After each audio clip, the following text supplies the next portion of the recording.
할렐루야. 오늘 기도에 나오신 모든 청년 여러분들을 주님의 이름으로 환영하고 또 축복합니다. 오늘 함께 나눌 말씀 에베소서 4장의 말씀입니다. 에베소서 4장 1절에서 4절까지의 말씀 제가 대표로 봉독할 테니 귀로 들으시고 가슴에 새기시기를 주님의 이름으로 축복합니다. 그러므로 주 안에서 갇힌 내가 너희를 권하노니 너희가 부르심을 받은 일에 합당하게 행하여 모든 겸손과 온유로 하고 오래 참음으로 사랑 가운데서 서로 용납하고 평안에 매는 줄로 성령이 하나 되게 하신 것을 힘써 지키라. 몸이 하나요 성령도 한 분이시니 이와 같이 너희가 부르심의 한 소망 안에서 부르심을 받았느니라. 아멘. 오늘 사도 바울이 복음을 전하다가 감옥에 갇힌 가운데 에베소 교회에게 편지를 보냈습니다. 그런데 편지를 보내면서 요구한 내용이 무엇이냐? 너희가 부르심에 합당하게 살라고 지금 1절에서 요구하고 있는 거예요.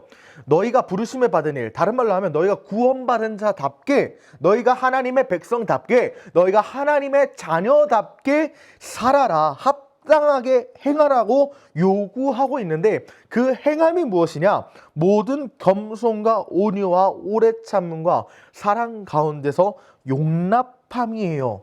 이게 무엇입니까?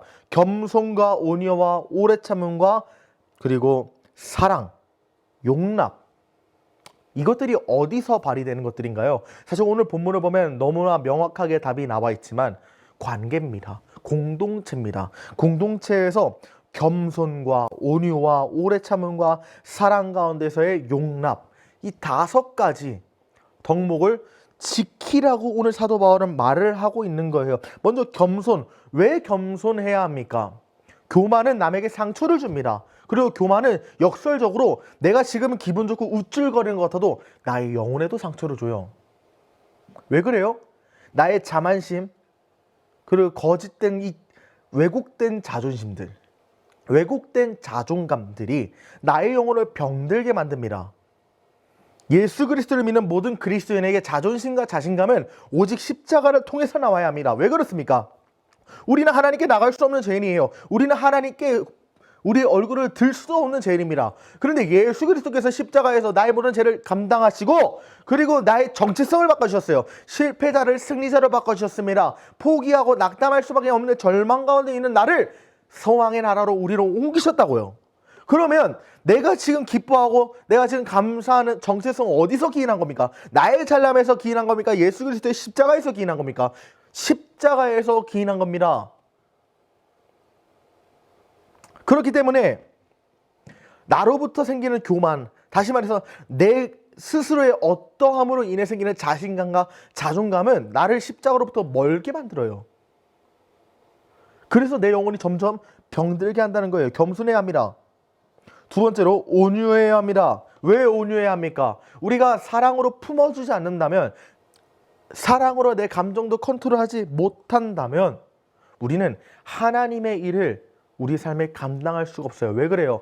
예수님께서도 산상수훈에서 말씀하지 않으셨습니까? 온유한 자가 땅을 기업으로 받는다고 주님께서 말씀하셨죠. 땅을 기업으로 받는다. 다른 말로 하면 하나님의 나라는 땅으로 많이 비유를 했는데 이것을 고려했을 때 온유한 자에게 하나님께서는 당신의 나라를 주신다는 거예요. 다시 말해서 온유한 자에게, 제가 나라가 뭐라고 말했습니까? 통치라고 했죠. 온유한 자에게 하나님의 통치를 허락하신다는 거예요. 내 기분대로, 내 감정대로, 그리고 내가 그냥 오늘 느끼는 판단대로 행하는 사람에게는 하나님의 통치가 임할 수가 없어요. 온유한 사람, 하나님의 말씀에 순종하고 그 말씀 앞에 복종하는 온유한 성품을 가진 자만이 하나님의 통치를 받아낼 수 있습니다. 그리고 세 번째, 오래 참음. 왜 오래 참아야 되나요? 예수 그리스도의 십자가를 바라볼 때 우리는 인내할 수밖에 없어요. 왜 그래요? 예수님께서는 십자가를 인내하셨습니다. 그렇기 때문에 여러 가지 인내의 종류가 있죠. 기도의 인내가 있을 수 있습니다. 관계 속에서 인내가 있을 수 있습니다. 그 외에도 수많은 인내가 있지만 십자가를 바라볼 때 우리는 인내하지 않을 수가 없다니까요. 내가 인내하지 못하고 있다는 것은 어쩌면 내가 십자가의 은혜를 온전히 누리고 있지 못하다는 반증이 되기도 한다는 겁니다. 십자가의 은혜를 누려라. 그럼 너는 인내할 것이다. 오래 참을 것이다 말하는 거고, 사랑 가운데서 용납하라. 공동체를 보면 사랑하지 못할 사람 너무 많아요. 나랑 맞지 않는 사람, 또 내가 억울한 일을 당할 때도 있고요. 그리고 저 사람이 나를 억울한 일을 당했다면 누군가는 나를 모함했겠죠.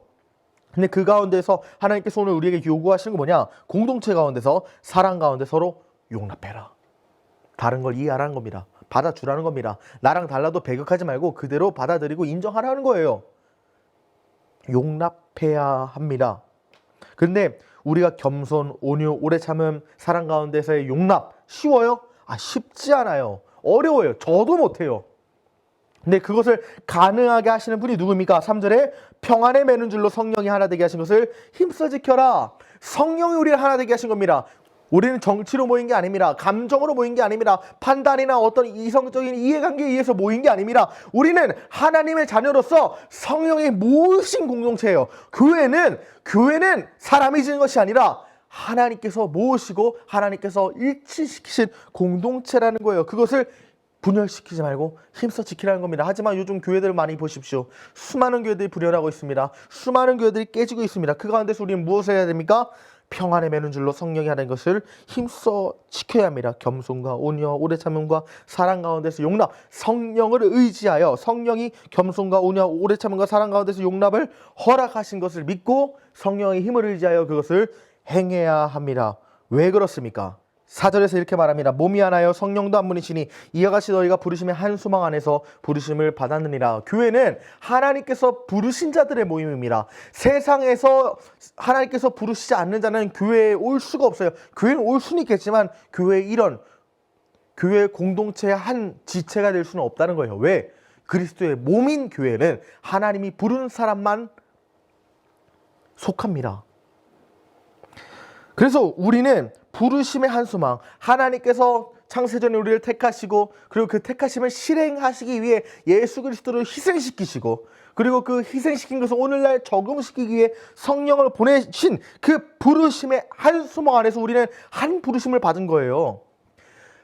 같은 아버지에게 택함을 받았습니다. 같은 그리스도에게 대속을 받았습니다. 같은 성령으로 인도함을 받고 있습니다. 그렇기 때문에 부르심의 한 소망으로 우리는 살고 있습니다. 그렇기 때문에 한 아버지, 한 그리스도, 한 성령 안에서 부르심을 받은 우리는 그 소망을 품고 예수 안에서 하나가 되어야 될 줄 믿어 의심치 않습니다. 아니, 그렇게 해야 합니다. 특별히 오늘 기도하는 자석을 위해 기도합시다.